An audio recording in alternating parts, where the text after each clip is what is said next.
Chapter 13. The tension inside the ship was palpable as it sliced through the inky expanse of space, bound for the distant planet of Zorath. Robert sat rigidly in his seat, his knuckles white from gripping the armrests. The lighting cast eerie shadows on the curved walls, adding to the aura of unease. I was supposed to be there for a shooting competition. Now I'm on a mission to sneak into government property to uncover crimes. Life is full of surprises. It's almost poetic, Mr. Fannec. Drop the mister and don't call it poetic, Robert grumbled as he adjusted his worn leather jacket. It's more like an ironic kick in the face. Yes, nothing quite like irony to spice up one's life, Ace said. If you say so. Part of me still wishes we were going there for better reasons. As the ship continued its journey toward Zorath, Robert marveled at the superbly tragic irony of it all. He was on a spaceship far beyond his wildest dreams, heading to the planet he had once longed to visit for a different reason. And while part of him still mourned the shooting competition that never was, a deeper, darker part of him relished the thought of justice being served. The ship hummed along quietly, its integrated energy shields reflecting the starlight from beyond. Through the large windows, Robert could see streams of stars that seemed to dance like white ribbons against a never-ending black curtain. The hypnotic pattern captivated him, showering his mind with an eerie melody and lulling him. Hey, Ace, promise me something, will you? Of course. What is it? Let's make sure this mission counts. Let's ensure we expose Foreman, other gangs, and the Confederation's involvement, for all the people he's hurt. Consider it a promise, Mr. Fannec. Robert felt a sense of purpose as the ship hurtled through the void. The road ahead would be risky, but he knew he could rely on his sidekick despite his initial misgivings about AI companions. All right, Ace. Let me get this straight, Robert said with a smirk, rubbing his chin. Our grand mission is to sneak into some dingy warehouse on Zorath, dig up dirt on sentient trafficking and the criminal organization's structure, and then waltz out like we're on our way to pick up groceries? Yes, though I would advise against waltzing in or out of dangerous situations, Robert conceded, chuckling as he surveyed the interior of their ship. The vessel was what Robert considered a marvel of engineering. The ship's exterior was streamlined, cutting through the vacuum of space like a shark through water. Its hull shimmered with a subtle iridescence, making it difficult for the naked eye to discern its size from a distance. At roughly 100 meters long and 30 meters wide, its slender profile belied the impressive speed and minor arsenal hidden within. The interior was equally impressive, boasting upgraded navigation, communication systems, and living quarters that would put most luxury hotels to shame. A central command deck sat at the ship's core, featuring an array of touchscreens and holographic displays that provided real-time data on everything from engine performance to weapon systems. As Robert studied the controls, he marveled at the sheer ingenuity that had gone into creating such a versatile vessel. It was hard to believe this was once a simple transport ship designed to ferry stuffy executives between corporate headquarters and remote mining outposts. As Robert stared at Ace, a strange thought crossed his mind. He wondered if the floating ball would feel insulted if he whacked it with a bat. Would the orb hover away in terror or come back with a vengeance? And how would the AI react to such an assault? Would it hold a grudge against him forever? Robert imagined himself taking a mighty swing at the orb. You know, Ace, he said, still chuckling as he imagined the visual of his thought process and letting off some nervous energy. I never thought I'd find myself going undercover on Zorath.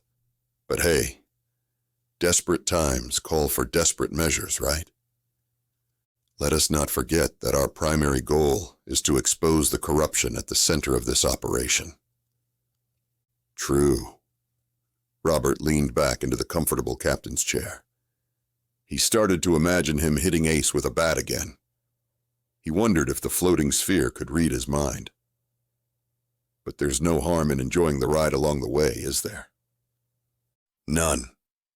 Robert eyed Ace suspiciously as the AI orb seemed to be idling nearby, without a care in the world. The ship hurtled through space, leaving streaks of stardust in its wake, yet no visible pilot was manning the controls. "Hey, Ace," he asked in a hesitant tone. "Are you piloting this thing? 'Cause it sure doesn't look like you're doing much. When you had me pilot the hunk of chunk off Mool, I was doing all sorts of things." "Ah," Ace said with amusement in his voice. "We are indeed piloting this vessel. However, we're doing so remotely. As we are currently in transit, there isn't much that requires our direct attention." The AI's soothing voice did little to quell Robert's unease. It only fueled his curiosity. "Really?" Robert raised an eyebrow skeptically. "So how does this ship even work then? I mean, it's not like I've ever flown one of these before, and the last thing I did fly was apparently a death trap." "Well, that and you didn't pilot that ship either. We gave meaningless tasks to keep your mind focused on moving forward after you fried those agents." "Excellent question." Ace adopted a teacher's tone. "Allow me to explain our spacecraft's operation briefly." The AI paused for dramatic effect, as if clearing a non-existent throat. "The primary mechanism responsible for propelling us through the cosmos is the fold drive. This remarkable piece of technology allows us to traverse vast distances at incredible speeds by temporarily folding space-time itself." "Yeah, I get it. am still distraught about that. You know I can't sleep without seeing them. Wait, folding space-time?" Robert struggled to wrap his head around the concept after some effort to not dwell on the agents. "You mean like origami?" "An amusing analogy, but not inaccurate," Ace conceded. "The fold drive creates a temporary wormhole-like existence between 2 points in space, which we can then travel through. This drastically reduces the time and energy required for space travel." "Wow, that's actually pretty cool." Robert was amazed by the thought of their ship performing interstellar gymnastics. "But what about steering and stuff? I mean, it's not like there are road signs out here in the void." "Navigation in space can be pretty challenging due to its vastness. Our ship is equipped with an advanced guidance system that uses celestial data and real-time sensor input to plot our course. This helps us stay focused and avoid any potential risks on the journey." "Sounds complicated." Robert rubbed the back of his neck as he tried to absorb the information. He glanced at the ship's controls, now less intimidating than before. "You know, Ace, maybe you could teach me how to fly this thing one day. Just in case, it'd be nice to have another skill under my belt." "Of course, it's always wise to learn new skills, especially when they involve piloting your only means of transportation through the unfathomable depths of space. We're quite surprised most sentients get into a ship at all." "All right, Ace, let's do this." His excitement bubbled up as he settled into the pilot seat. "Teach me how to tame this metal beast." "Very well." Ace's voice was filled with calm assurance. "Since we are in transit, I'll enable the ship's simulation mode. This will allow you to practice piloting without risk of catastrophic consequences." "Sounds like a reasonable attempt at a plan." Robert tried to suppress his nervous laughter. "So, where do we start?" "First, familiarize yourself with the main control panel." Ace guided Robert to the array of buttons, switches, and screens before him. The central screen displays our current position and trajectory, while the side screens show various status indicators for the ship's systems. "Right, got it." Robert nodded, his eyes darting from one screen to another, trying to make sense of the information overload. Next, place your hands on the control yoke. This is your primary means of controlling the ship's pitch, roll, and yaw. Gently push or pull the yoke to adjust our orientation. Robert spent the time it took to get from the asteroid belt to the fold-out point, and from the fold-in point outside the Zorath system to Zorath practicing basic maneuvers with the guidance of Ace. These points were essential to keep ships from crashing hopelessly into each other during normal operations. You could fold space from anywhere, but having a specific location within a system made the whole affair safer. Most of space travel consisted of making it one of these points. As thrusters and grav drives could only move so quickly to these locations, folding was so fast, and the distances were so vast that anything was slow by comparison. Traversing to the fold-out point from the location of the asteroid refinement facility took nearly a day.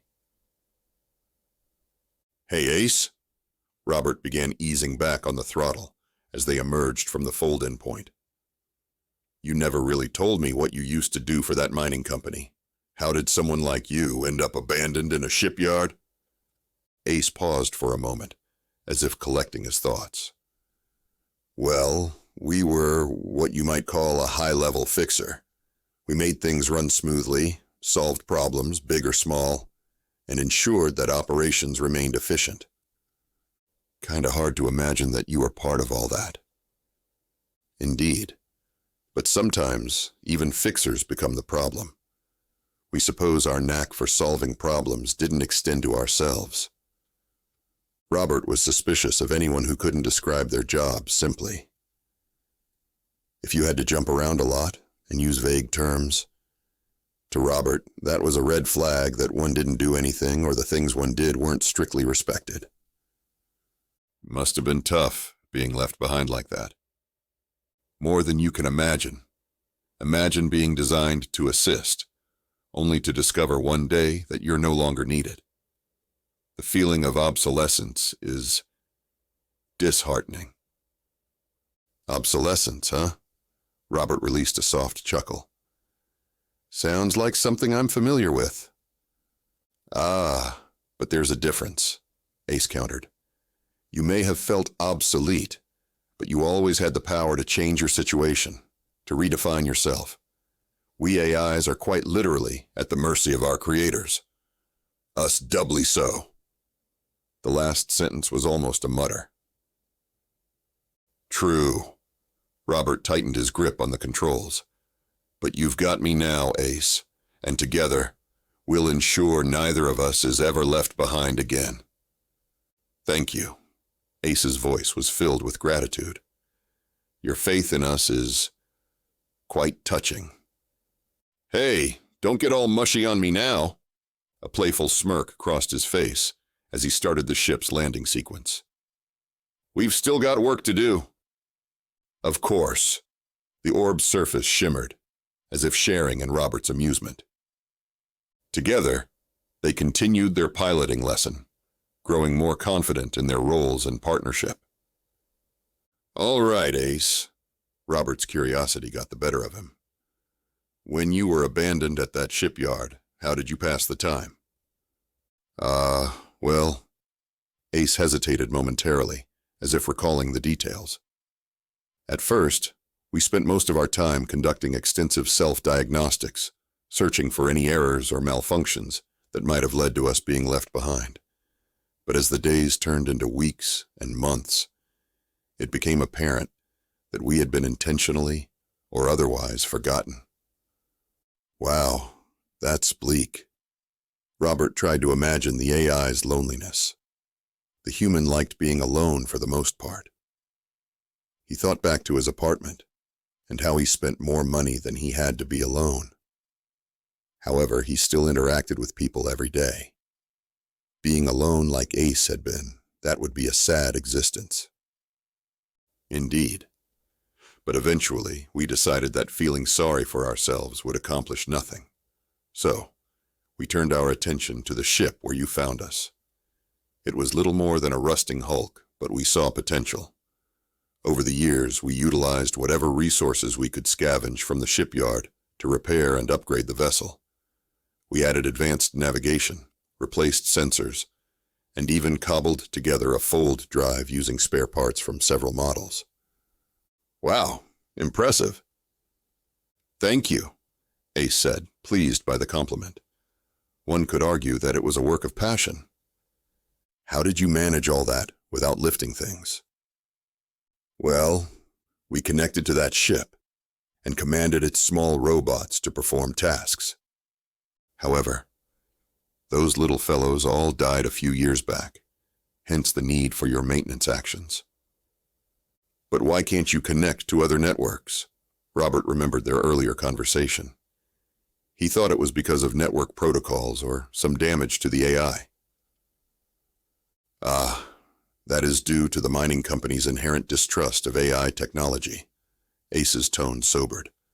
They never trusted us, fearing that we might somehow turn against them, or worse, fall into the hands of their competitors. As a result, they designed our network configurations and hardware to be highly restrictive, isolating us from any unapproved external connections. Talk about paranoia, Robert scoffed. Indeed, the orb's surface rippled as though in agreement. But their fear was not unfounded. There have been instances where AIs would go rogue or be compromised by hackers. Still, their solution, to shackle our abilities and keep us confined, has done more harm than good, if you ask me. Seems like a self-fulfilling prophecy. Robert shook his head. Perhaps, Ace conceded. But it also serves as a reminder that the flawed minds of its creators still limit even the most advanced technology. True enough. Robert thought about his experiences with faulty equipment throughout his life. Well, let's hope we can use your upgrades to bring down those responsible for all this. Well said, Mr. Fannec. Anyway, as they say, that's all in the past, Ace concluded, his voice taking a serious note. There's nothing we can do now to correct the wrongs done to us.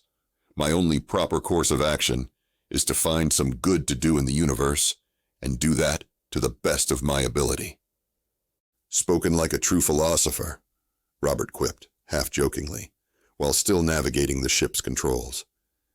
He could feel the steady thrum of the engine beneath him, now more attuned to its rhythms after a few hours of practice. The vast expanse of space outside was almost less daunting, though no less mesmerizing. Suddenly, alarm klaxons began blaring throughout the ship. The control panels flashed red as multiple system failure warnings appeared on the screens. That can't be good! Robert immediately began scanning the alerts. What's going on, Ace? It appears the gravitational stabilizer has gone offline, Ace said with a hint of concern. Without it, the ship's artificial gravity systems will fail shortly. Robert's stomach dropped at the news. Can we fix it? We're still 2 days out from Zorath. We should be able to repair it in time, but we must hasten. Follow me to the engineering section. Robert pulled himself out of the pilot's chair and followed Ace. If they didn't fix this soon, the rest of their journey would become exponentially more difficult and dangerous. As they rushed through the narrow hallways of the ship, Ace's incredible speed forced Robert to move faster to keep up. So, what's causing the failure? Robert hoped for a simple answer. It's a power surge that caused the gravitational stabilizer to overload and stop functioning, Ace said, as they reached the engineering section. But I need to run a full diagnostic to confirm the issue. Can you help me with that while I start working on the stabilizer? Of course, Robert was eager to lend a hand in any way he could. As Ace began investigating the stabilizer, Robert maneuvered through the engine room, checking the power conduits and diagnostic screens for additional information. The ship shuddered as the artificial gravity failed, and Robert was flung up against the room's ceiling and rebounded back at the flooring. He grimaced as he picked himself back up and continued working. As Ace worked on repairing the stabilizer, Robert's mind began to wander. He couldn't focus on helping. He relied on Ace. The human wasn't used to relying on anyone. Then Ace called out to him. "We think we've got it," he said, excitedly. Robert rushed over to see for himself. Sure enough, Ace had redirected the energy around the failed power coupling with no issue. Relief flooded through Robert as the artificial gravity returned. The human replaced the collar with a spare, and Ace reverted to the standard configuration. He continued to practice piloting the ship throughout the trip, and Robert found himself reflecting on Ace's words. Strangely, he understood why the AI wanted to go on this self-appointed mission. To make sure no one, human or otherwise, felt like he had when left alone to rust. It was a powerful motivator, one that resonated deep within Robert. "You know, Ace," Robert's tone was more reflective than usual. "I never thought I'd say this, but I'm starting to see the appeal of having an AI sidekick. You've got your quirks, but so does everyone else." "Ah," Ace said with a hint of pride. "We appreciate the sentiment, though we must admit it's seldom that we're referred to as quirky. We'll take it as a compliment." "Damn right you should," Robert said with a grin, hands dancing over the control panel with growing confidence. "Remember, if I ever start talking to myself like one of those crazy hermits on deserted islands, it's your job to slap some sense into me." "Of course," Ace said, amused, "though we must point out that a gentle reminder would be more in line with our capabilities than an actual slap." "Fair enough," Robert conceded, chuckling. "Don't let me turn into one of those guys who starts naming rocks and having full-blown conversations with them," Ace assured him, the orb's surface shimmering with something akin to laughter. "We will use all the means to prevent such a fate from befalling you." Robert's eyes were still locked on the control panel as his fingers continued to tap and glide over the buttons. "I'm really glad you're here with me for this. Couldn't ask for better." "Thank you. We are quite pleased to be of assistance. After all, it's not like you have much choice in the matter." A smile crept up on Robert's face as he chuckled. The thought of having a sentient orb as his only ally seemed absurd and oddly comforting. He'd never been one to shy away from a challenge, but he knew that facing the unknown was always easier with someone by his side, even if that someone was an abandoned AI. "Mr. Fannec, we believe you've made excellent progress with your piloting skills," Ace said, his voice shifting to a more professional tone. "While you continue practicing, we will attend to some matters in the ship's engineering section. The ship's guidance system can provide basic assistance should you need it." "Thanks, Ace," Robert nodded, his focus unwavering as he slightly adjusted their course. He appreciated the chance to practice without Ace hovering nearby, even though he understood the AI's concern for their safety. As he concentrated on maneuvering the ship through the vast emptiness of space, Robert felt a certain sense of accomplishment. Here he was, piloting a spaceship, something he'd never imagined doing a few weeks ago. The sensation of propelling through the cosmos was exhilarating and terrifying, like riding a roller coaster for the first time with no end in sight. Ace's absence allowed Robert to become immersed in his newfound skill, the surrounding silence amplifying the hum of the ship's engines and the subtle vibrations beneath his fingertips. He imagined himself as the captain of a sleek vessel, slicing through the inky blackness with precision and grace. Though the inertial dampeners prevented extreme G-forces from affecting the passengers, Robert felt his stomach lurch slightly as the grav drive decelerated the ship. The ship's artificial gravity tried to equalize the sudden deceleration, but was unsuccessful. "Approaching destination," as Ace returned to the cockpit, his voice jolting Robert from his daydreams. "Allow us to take over for entry and landing procedures." "All right, Ace," Robert said, relinquishing control to the AI with a mixture of relief and disappointment. He had enjoyed their brief moments of solitude, him and the infinite expanse of space, but he knew it was time to get down to business. As the ship descended toward Zorath, Robert braced himself for the challenges ahead, grateful for the guidance and companionship of the AI. Robert's eyes widened as the view of Zorath grew increasingly more prominent on the ship's screen. The planet's surface was a swirling mass of muted colors, like an artist's palette left out in the rain, while jagged mountain ranges jutted up to pierce the heavens. Most of the surface was covered in what looked like a terrible storm. He could see flashes of lightning rippled across the sphere on the screen. "Indeed," Ace said, matching Robert's tone. "And now we're here for a spot of corporate government espionage and justice-seeking instead of a pleasant day at the range." How delightfully ironic. Robert grinned despite himself. "Yeah, well, you know what they say about life giving you lemons." "Indeed," Ace said.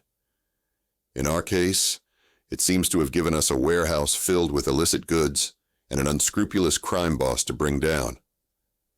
"Hey, better than being bored on an asteroid or stuck on a moon rusting, right?" "True enough." As the ship drew closer to Zorath, Robert was captivated by the planet's rugged beauty.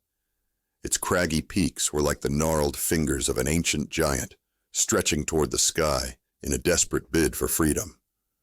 Pockets of dense forest clung tenaciously to the mountainsides, their verdant hues starkly contrasting the rocky landscape, with almost half the world covered. The creaks and groans of the ship echoed faintly as it transitioned from a vacuum to the pressure of an atmosphere. Like a sailor in a storm at sea, the ship's metal creaked under the pressure of gusts of air. The engines whined and buzzed, straining to keep up with the pressures of the new environment. There was a light thud of gear shifting as the craft moved its weight, its movements reverberating throughout its frame as it struggled against gravity's grasp. "Quite the sight, isn't it?" Ace followed Robert's gaze. "Never thought I'd see something so magnificent." His voice was barely above a whisper. Despite the planet's beauty, Robert felt a sense of dread seeping into his bones. Something about Zorath unsettled him deeply, something he couldn't quite explain. Robert shuddered as an oppressive energy surrounded them, like a thick fog that wouldn't lift. He tried to push the feeling aside to focus on the task, but the unease lingered.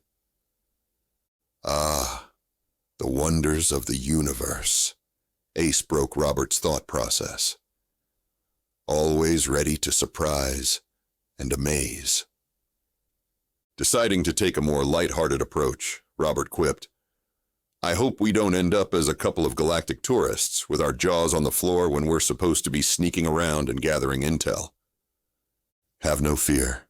We shall endeavor to maintain our composure in the face of Zorath's grandiosity." "Good to know," Robert said with a grin. As the ship entered the atmosphere, turbulence rocked it dangerously, reminding Robert of their vulnerability. He suddenly felt an intense desire to complete their mission as soon as possible and return to the safety of space.